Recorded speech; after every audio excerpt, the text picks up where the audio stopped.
Great. Welcome, Hayley. Welcome to the Painted Garden exhibition. It's lovely to have you here. Hayley lives quite near. We've got to know each other only in the last couple of years, and we got to know each other through a kind of creative practice of dance, as well as understanding each other's design and creative outlet. For me, the painting and the inner work of meditation. And I'm really pleased to have her here to share some of her work and her journey. We're talking about the pilgrimage of life and the monastic experience in lockdown and how that all gives a centre to reflect and to look at how we became who we are on a creative level and what inspires us. So I've invited Hayley today to share some of her work and also to talk about her journey with how she came into being and how she feels her voice as a creative is finding its way in the world. So do you want to tell us a bit about yourself and what's important to you?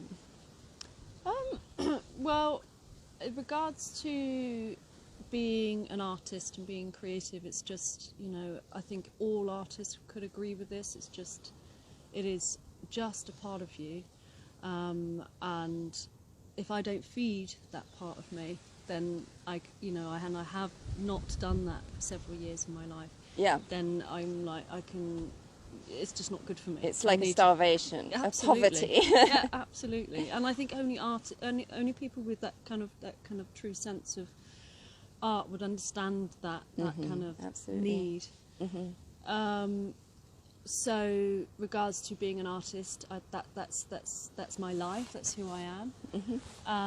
But with regards to really getting my hands into doing what I do, which is making wearable art, basically.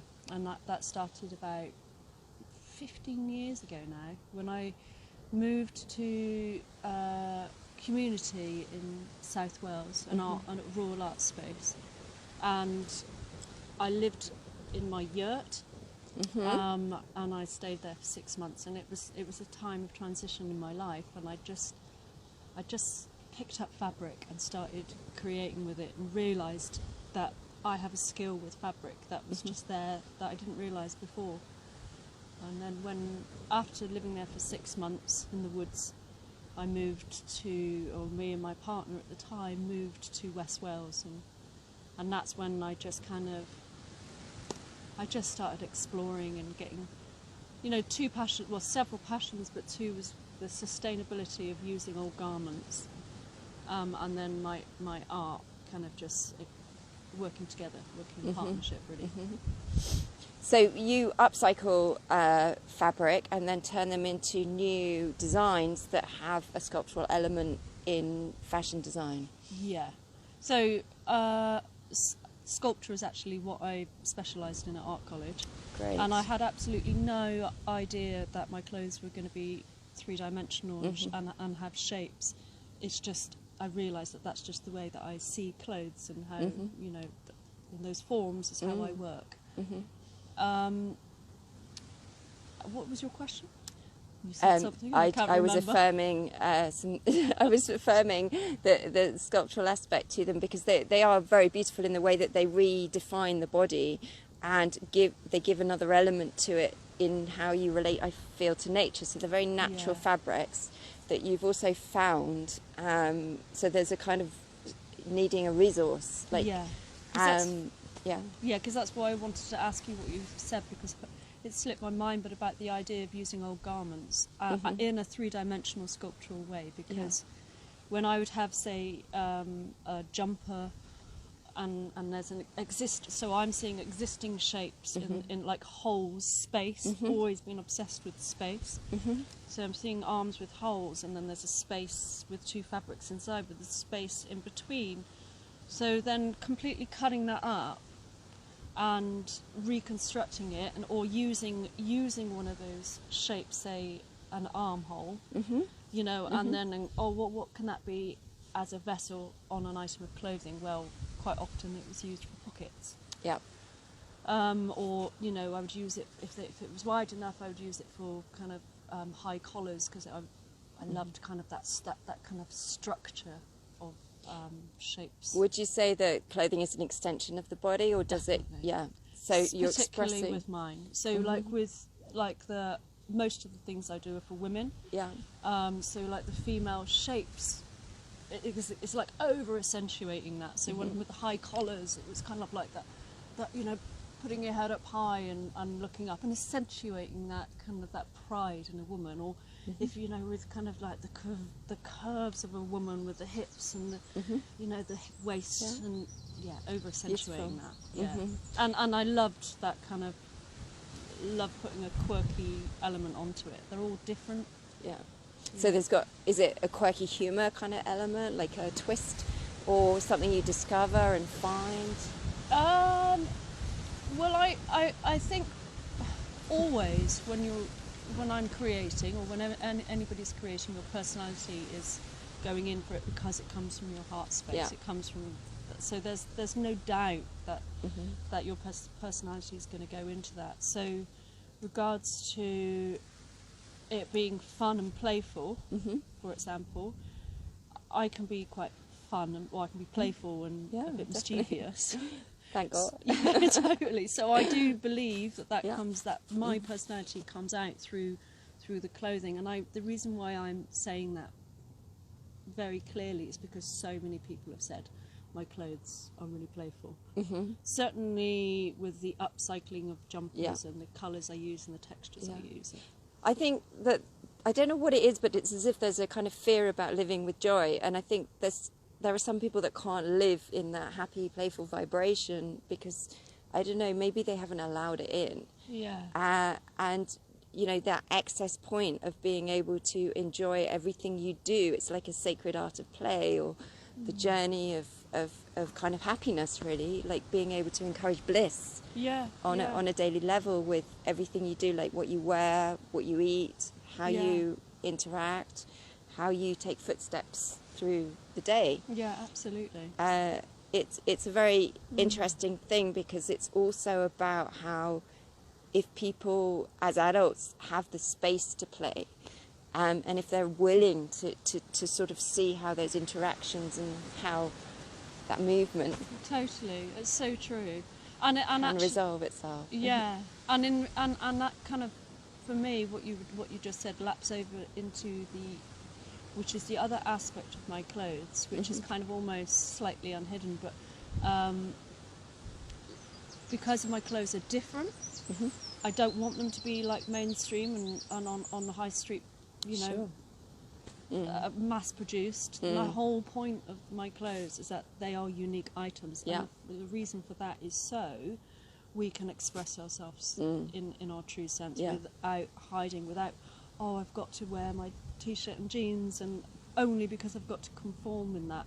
And I'm not saying there's anything wrong with t-shirts and jeans if you want to, but what I'm trying to say is it's that the sovereignty of, like, actually I want to wear that and not be told, and expressing your, you know, just expression. A lot of artists like my stuff, actually.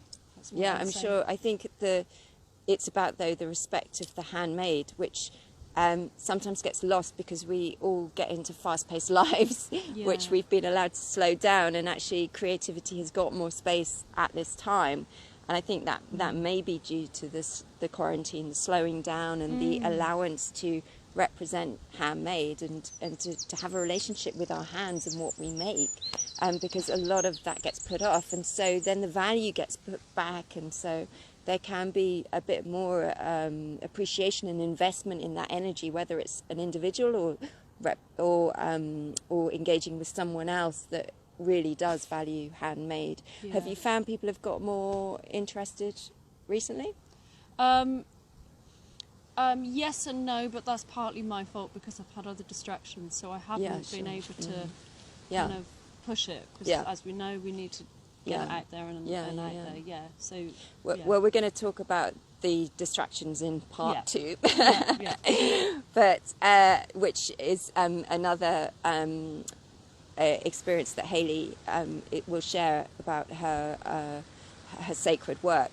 But you have this lovely skirt here. Do you want to talk about it? I mean, I should have bought more. Maybe I should have bought some more items. But this is actually, these normally a similar shape but trousers. Uh-huh. And this is a very brand new design, meaning I've transformed the similar structure of the waist, which is a high waist, worn with braces, and then kind of come out into a balloon shape, into a skirt, rather. And that was partly because a lot of women were saying, "Oh, I'd love this same design, but in a skirt." So I experimented, and this is what I've come up with. So, and I haven't. And is this denim? Yeah. So this was end of line denim that I got from somewhere. So yeah, So now with my clothing as well, I don't only use upcycled fabrics. I have, but that's because I've evolved and I've opened up new doors. Sources that you can trust or feel right for the clothing. And it's all still under the realm. So I'm using waste, so offcuts from a British mill, for example, organic fabrics from a really trusted source who are amazing. So I've kind of like allowed that. So this would be, when I start producing them, for example, will probably be in organic fabrics. Lovely. Unless specified, unless someone said, actually, I want it into, Yeah. And you kind of cross genders, it seems, with some of your items, like with the braces and the sort of sense of ballooning, and is that part of the play? How do you relate to? I would say so. Androgyny. Yeah, I mean, it wasn't done with intention, but again, it's like, I guess it's my personality I wouldn't make. I mean, I have made items that it's not me, but generally, I make clothes that I love or I like, and the shapes, and I guess I would wear. So.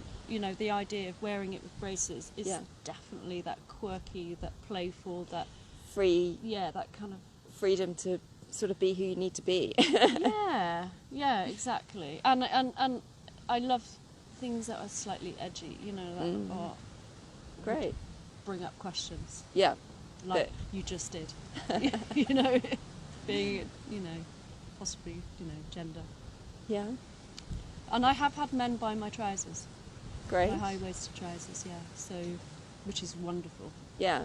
So, I mean, because you sort of empower women, but then it does cross into men, and actually it's more about the understanding, it sounds, in that. Yeah. About how they understand the process of femininity and masculinity and how they sit together. Yeah, exactly. I mean, who's really saying that those trousers are only for women? Who's saying that?